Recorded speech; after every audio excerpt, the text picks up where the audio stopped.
یہ کسی کو اس سے کیا تعلق ہے؟ میں موروثی سیاست کے خلاف اس ملک میں پوری ایک ڈیبیٹ ہے، تعلق تو ہے نا؟ یہ بیوقوف ہے جو باتیں کر رہے ہیں. پاکستان میں سارے خاندان موروثی سیاست کرتے ہیں اور چاہے وہ سندھ ہے، چاہے وہ بلوچستان ہے، چاہے پنجاب ہے، چاہے صوبے میں. اگر مجھے اس سے بہتر کینڈیڈیٹ ملا میں ضرور کھڑا کروں گا. ابھی تو خیر ایک اعلان ہے جو میں کر رہا ہوں. آپ کو کیا اس کے فکر ہے کہ میں موروثی ہوں، جو مرضی ہوں، میں جو مرضی کروں، میں آزاد ہوں.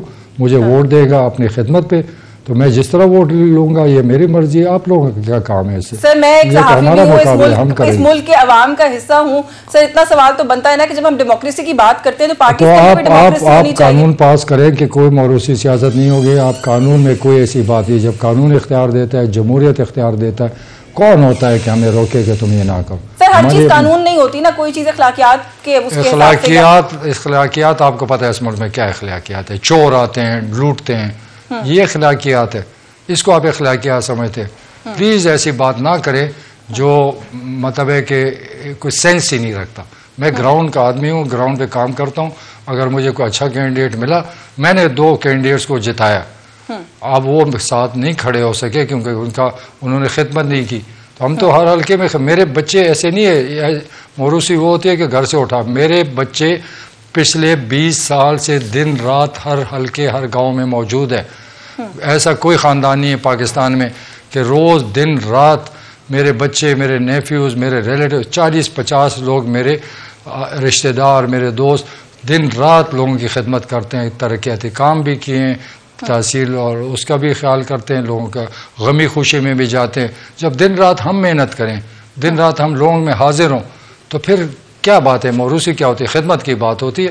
اگر میرے بچے گھر سے سوئے اٹھ کے آ جائیں تو پھر تو اس کا مطلب ہے کہ میں موروثی وہ ہوتی ہے کہ آپ گراؤنڈ پہ نہیں ہیں. میرے بچے، میرا خاندان دن رات گراؤنڈ پر ہے.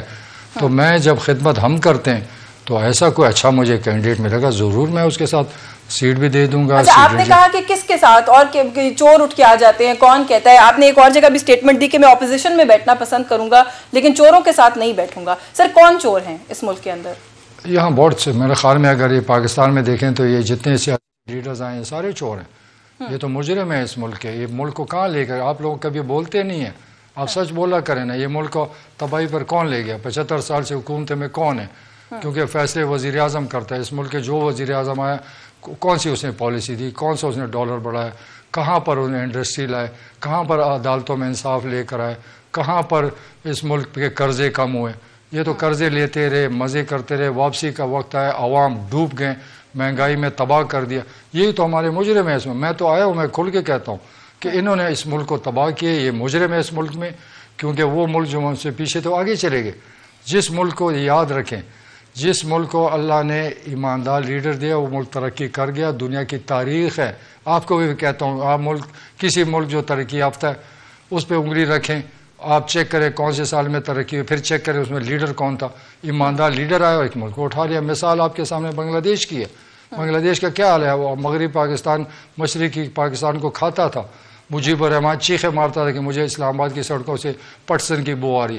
آج وہ بنگلہ دیش، ایک عورت آئی، 10 سال حکومت کی. آج دیکھیں نا بنگلہ دیش میں ترقی ہو رہی ہے، لوگ انویسٹمنٹ کر رہے ہیں، کارخانے آ رہے ہیں کیونکہ ایماندار لیڈر آ گئی. اللہ کرے اس پاکستان میں ایماندار لیڈر آئے. دیکھیں پاکستان اٹھتا ہے کہ نہیں. یہ جو بات سر آپ کہہ رہے ہیں کہ جو روایتی سیاسی جماعتیں ہیں یا سیاستدان ہیں، آپ نے مجھے کہا کہ آپ سچ بولیں، یہ سب لوگ چور ہیں، انہوں نے کیا کیا نہیں کیا بیک گراؤنڈ میں اگر چلے جائیں. سر 2 باتیں. ایک تو یہ کہ ایسا نہیں لگتا کہ یہ سابق چیئرمین پاکستان تحریک انصاف عمران خان صاحب کا ہی وہ ہے نیریٹو ہے، بیانیہ ہے. انہوں نے بھی ہر کسی کو بلا تفریق کہا کہ سب اس ملک کے اندر چور ہیں. میں یہ نہیں کہتا کہ یہ چور ہے. چور تو اللہ اس کا حساب کرے گا. میں کہتا ہوں اس ملک کے ساتھ انہوں نے دھوکہ کیا. یہ مجرم ہے. یہ مہنگائی ان کی وجہ سے، کیونکہ قرضے لیے. قرضے نہ لیتے تو ہمارے پاس شرائط نہ آتی. ہم IMF کی غلامی نہ کرتے، ہم انگریزوں کی غلامی نہ کرتے. یہ اگر اس ملک کو چلاتے، صحیح انویسٹمنٹ کرتے، صحیح پالیسی دیتے، ملک ترقی کرتا، انڈسٹری بنتی، ایکسپورٹ بڑھتا، ڈالر آتا. بتائے نہ کوئی. چلو آج بتا دیں ان کے پاس کون سی فیڈرل میں کون سی پالیسی کہ اس طرح ڈالر کیسے بڑھے گا، ایکسپورٹ کیسے بڑھے گی، اکانومی کیسے بہتر ہوگی، مہنگائی کیسے کم ہوگی. آپ اب بھی عمران خان کے بیانیے سے اتفاق کرتے ہیں نا؟ جو وہ کہتے تھے پھر وہ مطلب یہ جو باتیں کرتے تھے کم سے کم ٹھیک کرتے تھے، آپ کہہ رہے ہیں. میں اتفاق اس وقت کرتا تھا لیکن میں نے اس کو دیکھا اس میں بھی وہ نہیں تھا. اس نے کون سی پالیسیز اچھی بنائی؟